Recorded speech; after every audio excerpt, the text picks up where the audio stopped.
क्या आपने कभी सोचा है कि एक छोटे से गांव का लड़का जो बचपन में पेपर बेचता था, एक दिन भारत का राष्ट्रपति और मिसाइल मैन बन जाएगा? ये कहानी है डॉक्टर एपीजे अब्दुल कलाम की, जिनका जन्म 15 अक्टूबर 1931 को तमिलनाडु के रामेश्वरम गांव में हुआ था। उनके पिता नाव चलाते थे और उनकी मां घर संभालती थी। घर की आर्थिक स्थिति बहुत अच्छी नहीं थी, लेकिन उनके सपने बहुत बड़े थे। छोटी उम्र में ही उन्होंने अपने पिता की मदद के लिए अखबार बेचना शुरू किया, लेकिन उनके दिल में हमेशा ज्ञान की भूख थी। वे घंटों पढ़ाई करते। विज्ञान और गणित में उनकी गहरी रुचि थी।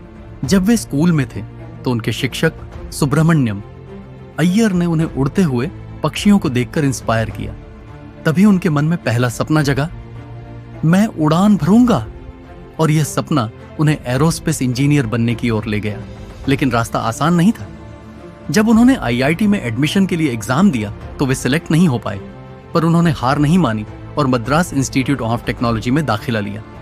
वहां भी उन्हें कई संघर्षों का सामना करना पड़ा, लेकिन उनकी मेहनत रंग लाई।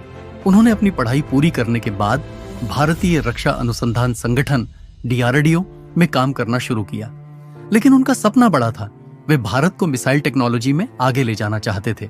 इसके बाद उन्होंने इसरो ISRO में शामिल होकर भारत के पहले स्वदेशी उपग्रह प्रक्षेपण यान SLV को डिजाइन किया, जिसने 1980 में रोहिणी सैटेलाइट को अंतरिक्ष में भेजा।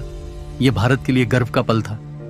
इसके बाद उन्होंने अग्नि, पृथ्वी, त्रिशूल जैसी मिसाइलें विकसित करने में अहम भूमिका निभाई। उनके योगदान की वजह से उन्हें मिसाइल मैन ऑफ इंडिया कहा जाने लगा। लेकिन उनकी सफलता केवल विज्ञान तक सीमित नहीं थी। उनका सपना था कि भारत का हर युवा सफल बने। विज्ञान और मिसाइल टेक्नोलॉजी में योगदान देने के बाद 2002 में वे भारत के राष्ट्रपति बने। लेकिन वे हमेशा खुद को एक शिक्षक मानते थे। उन्होंने लाखों युवाओं को सपने देखने और उन्हें पूरा करने के लिए प्रेरित किया। वे हमें यह सिखाते हैं कि हमारी परिस्थितियां हमें रोक नहीं सकती। अगर एक पेपर बेचने वाला लड़का भारत का राष्ट्रपति बन सकता है, तो आप भी अपनी जिंदगी में कुछ भी हासिल कर सकते हैं। अगर ये कहानी आपको प्रेरित करती है तो इसे अपने दोस्तों के साथ जरूर शेयर करें और कमेंट में बताएं आपका सबसे बड़ा सपना क्या है।